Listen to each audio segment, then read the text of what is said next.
Hello, আসসালামু আলাইকুম। সবাই কেমন আছেন? আশা করি ভালো আছেন।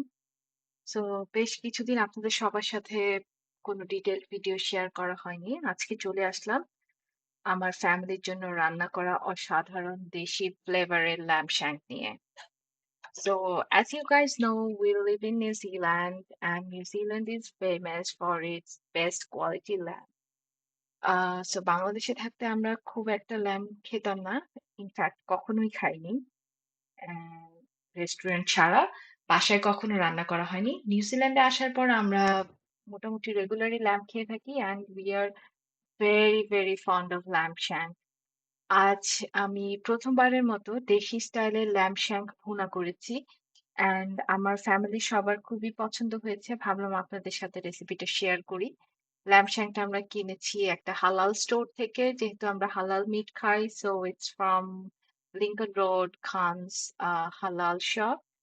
অ্যান্ড সো ১ম এ আমি দেশি মসলা, হলুদ, মরিচের গুঁড়া, গরম মসলা, আদা রসুন বাটা, দেন একটু গরম মসলার গুঁড়া দিয়ে এটাকে কিছুক্ষণ ভেজে নিব।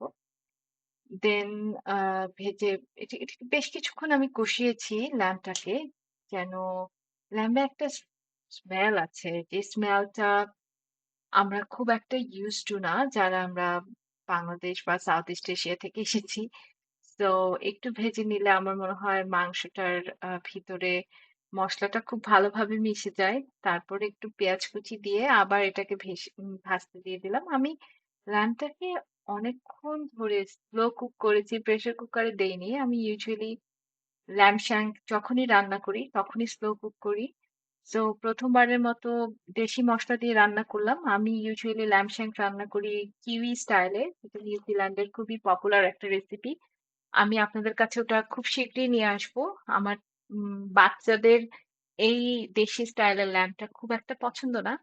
বাট আমাদের বাকি যারা আমরা বাংলাদেশি ফ্লেভার এ বড় হয়েছি, আমাদের সবার কাছে খেতে অসাধারণ লেগেছে।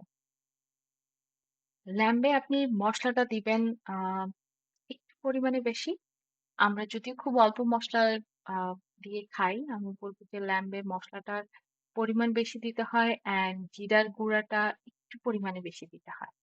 So I just put hot water and let it first simmer as long as you want it, soft, tender. So my family is very used to of soft meat. They like soft meat. এজন্য আমি বেশ অনেকক্ষণ ধরে রান্না করলাম।